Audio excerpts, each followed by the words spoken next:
آج ہم ایک اہم موضوع ڈسکس کریں گے جسے عام زبان میں لیکوریا کہا جاتا ہے۔ لیکوریا کیا ہے، کب یہ نارمل ہے اور کب بیماری کہلاتی ہے، کب انفیکشن کی وجہ سے ہو رہا ہوتا ہے اور مینوپاز کے بعد لیکوریا کی کیا وجوہات ہوتی ہیں، اور اس حوالے سے مختلف ٹریٹمنٹ آپشنز یعنی نیچروپیتھی، ایکیوپریشر تھیراپی، ہجامہ، یونانی طریقہ علاج، ہومیوپیتھی اور آخری میں کچھ tips and tricks. Complete authentic information حاصل کرنے کے لیے ویڈیو اینڈ تک دیکھیں، اور اگر آپ اس چینل پر نئے ہیں تو پہلے سبسکرائب کر دیں۔ ویجائنل سیکریشنز عورت کے ویجائنا اور سروکسی گلینڈز یا غدود سے نکلنے والی سیکریشنز کو کہتے ہیں، بالکل اسی طرح جیسے منہ کی تھوک یا کان کی ویکس۔ ویجائنل سیکریشنز کو ہم 3 کیٹیگریز میں ڈیوائڈ کر سکتے ہیں۔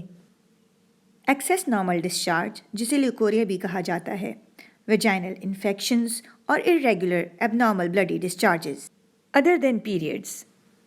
ایکسیس ویجائنل سیکریشنز یا لیوکوریا قریب البلوغ لڑکیوں میں ہو رہا ہوتا ہے، یا پھر سیکسول ایکسائٹمنٹ میں، یا پیریڈز کی درمیانی سائیکل میں، یا پریگننسی میں، یا پھر ہارمونل امبیلنسز میں۔ یہ سیکریشنز اس وقت تک نارمل ہوتی ہیں جب تک یہ کلرلیس یا وائٹش ہوں، اوڈرلیس یا خفیف سی اسمیل کے ساتھ ہوں اور جلن کے بغیر ہوں۔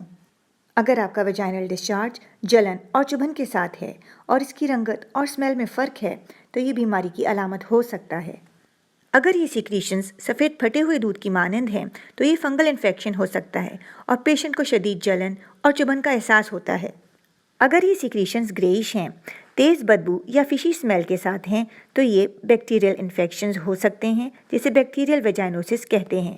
اگر یہ سیکریشنز گرینش ہیں، بدبودار ہیں، جلن کے ساتھ ہیں تو یہ پیراسائٹک انفیکشن یا ٹرائکوموناس ویجائنلس انفیکشن ہو سکتا ہے۔ ایسی صورتحال میں ڈاکٹر کو دکھانا ضروری ہوتا ہے اور عمومی طور پر ٹریٹمنٹ لینے سے ہفتے سے 2 ہفتے کے درمیان بہتری آ جاتی ہے۔ ان کے علاوہ کچھ اور وجوہات بھی ہو سکتی ہیں، اس لیے اپنے شریک حیات تک محدود رہنا چاہیے۔ مینوپاز یا ماہواری بند ہونے کے بعد خواتین کے سیکس ہارمونز میں تبدیلی واقع ہوتی ہے، جس کی وجہ سے ویجائنا کے اندر خشکی اور پھر سوجن پیدا ہو جاتی ہے اور جلن، لیوکوریا، پیشاب کے انفیکشن، پیشاب جل کر یا بار بار آنا کی علامات پیدا ہو سکتی ہیں۔ اس صورت میں بھی معالج کو دکھانا ضروری ہو جاتا ہے۔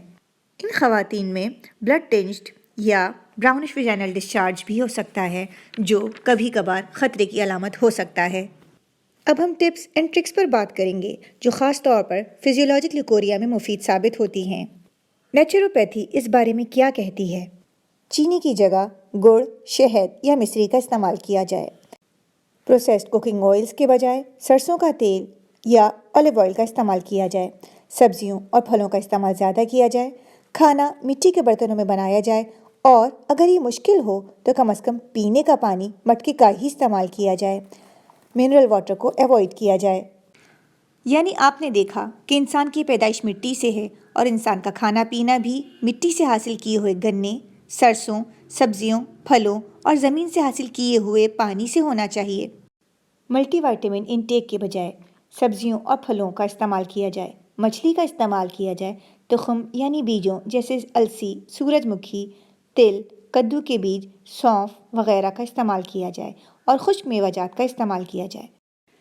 ہم نے اپنے مریضوں میں پریشر پوائنٹس کو ریگولر بیسس پر پریس کرتے رہنے سے لیکوریا میں امپروومنٹ دیکھی ہے، جیسے دونوں کلائیوں کے اطراف میں 5 سے 10 سیکنڈ پریس کیا جائے، اتنا کہ درد نہ ہو، اور یہ دن میں 3 سے 5 مرتبہ کیا جا سکتا ہے۔ اسی طرح ہومیو ڈاکٹر سے کنسلٹ کیا جا سکتا ہے، کیونکہ بعض ہومیو ادویات لیکوریا میں فائدہ دے سکتی ہیں۔ اسی طرح بہت سارے مریض ہجامہ اور یونانی ادویات سے کیور ہو رہے ہوتے ہیں۔ مریض کے بیماری کو جان کر ہجامہ پوائنٹس سلیکٹ کیے جاتے ہیں اور ان کی جسم کی تحریک کو جان کر یونانی ادویات تجویز کی جا رہی ہوتی ہیں۔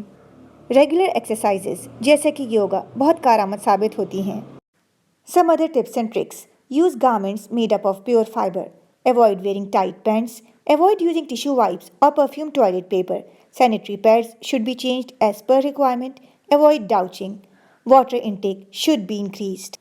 اپنے خیالات کا اظہار کمنٹ سیکشن میں ضرور کریں۔ شکریہ۔